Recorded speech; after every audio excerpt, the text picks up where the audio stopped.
Hello bachon, let's read this question, and the question says that convert the given frequency distribution into a continuous grouped frequency distribution in which intervals would 153.5 and 157.5 be included। तो आइए बच्चों इस question को यहाँ पर अब हम solve कर लेते हैं।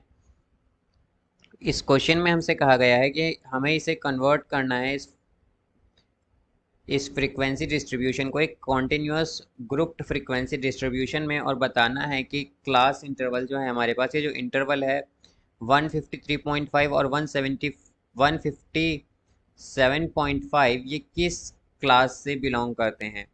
तो यहाँ पर बच्चों हम की कॉन्सेप्ट यूज़ करेंगे, की कॉन्सेप्ट यहाँ पर हम यूज़ करेंगे that subtract 0.5 from lower limit lower limit and add 0.5 to upper limit of each class तो हमें क्या करना है बच्चों, हमें यहाँ पर सब्ट्रैक्ट करना है 0.5 हर यहाँ पर जो लोअर लिमिट है उनसे, और 0.5 ऐड करना है अपर लिमिट में हर एक क्लास की। तो इसकी टेबल बच्चों हमारे पास कुछ इस तरह से बनेगी। यहाँ पर ये कि हमारे पास ये टेबल इस तरह से आएगी बच्चों। यहाँ पर एक होगा हमारे पास क्लास इंटरवल, और एक यहाँ पर हमारे पास होगी फ्रीक्वेंसी फ्रीक्वेंसी फ्रीक्वेंसी और यहाँ पर होगी क्लास इंटरवल। तो यहाँ पर बच्चों अगर हम, जैसा कि हमने की कॉन्सेप्ट में देखा कि हम क्या करेंगे, सब्ट्रैक्ट करेंगे 0.5 हर एक लोअर लिमिट से, हर एक क्लास की लोअर लिमिट से, और 0.5 ऐड करेंगे हर एक क्लास की अपर लिमिट में। और ये करने के बाद हमारा जो डेटा है वो एक कॉन्टिन्यूस ग्रुप फ्रीक्वेंसी में कन्वर्ट हो जाएगा। तो आइए देखते हैं। 150 में से 0.5 माइनस कर दें तो क्या होगा बच्चों, 149.5, और 150 यहाँ पर यह है बच्चों हमारे पास 153, अगर इसमें ऐड कर दें तो क्या हो जाएगा 153.5। अब इसी तरह अगर हम आगे देखें तो आगे क्या है 154 टू 157। अब 154 में से माइनस करेंगे तो ये आएगा 153.5, और ऐड करेंगे तो ये आएगा बच्चों हमारे पास 157.5। अब नेक्स्ट क्लास है बच्चों हमारे पास 158 टू 161। तो 58 से माइनस करेंगे बच्चों 158 से तो ये आएगा 157.5, और यहाँ पर हम ऐड करेंगे 61 में तो ये आएगा 161.5। अब यहाँ पर बच्चों नेक्स्ट क्लास है हमारे पास 162 टू 165।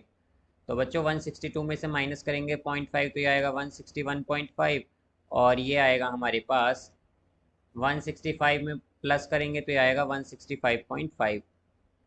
फिर हम अगर आगे देखें बच्चों तो ये आएगा 166 से 169। तो बच्चों 167 में अगर ऐड करें तो ये होगा हमारे पास 166 में अगर माइनस करेंगे तो ये आएगा 166.5, और सब्ट्रैक्ट करेंगे यहाँ पर हम 69 से तो ये हो जाए, ऐड करेंगे 69 में तो ये होगा बच्चों हमारे पास 169.5। फिर हमारे पास है बच्चों यहाँ पर 172 वन, यहाँ पर ये बच्चों हमारे पास एक्चुअली 165 आएगा, बिकॉज हमने क्या किया है यहाँ पर 166 में से माइनस किया है 0.5 को। तो यहाँ पर ये बच्चों 165.5 आएगा। अब यहाँ पर अगर हम देखें तो नेक्स्ट क्लास है 172 173। तो 170 से माइनस करेंगे 0.5 तो ये आएगा 169.5, और 73 है बच्चों हमारे पास 173, तो इसमें ऐड करेंगे हम 0.5 तो ये होगा 173.5। अब अगर हम फ्रीक्वेंसी देखें बच्चों तो फ्रीक्वेंसी क्या क्या है हमारे पास 7 7 15 10, 7 7 15 10 5 6 5 6। तो ये इस तरह से बच्चों हमारे पास क्या आएगी, यहाँ पर ये डिस्ट्रीब्यूशन टेबल आ जाएगी। हम कहेंगे फ्रीक्वेंसी डिस्ट्रीब्यूशन टेबल होगी हमारे पास। ये क्या होगी, ये होगी फ्रीक्वेंसी डिस्ट्रीब्यूशन टेबल। अब यहाँ पर बच्चों अगर हम देखें तो हमसे क्या पूछा गया है, आगे हमसे पूछा गया है कि 153 किस क्लास से बिलोंग करता है। तो बच्चों 153 जो है ये बिलोंग करता है, अगर हम देखें तो 153.5 बच्चों बिलोंग करेगा क्लास 153.5 बिलोंग करेगा बच्चों ये 153.5 टू 157.5 वाली क्लास में। अब फिर हमसे आगे पूछा गया है कि 157.5 किससे बिलोंग करता है।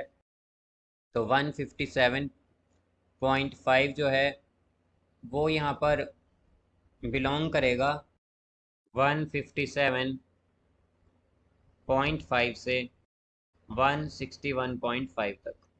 सो I hope you understood it well. Best of luck. Thank you.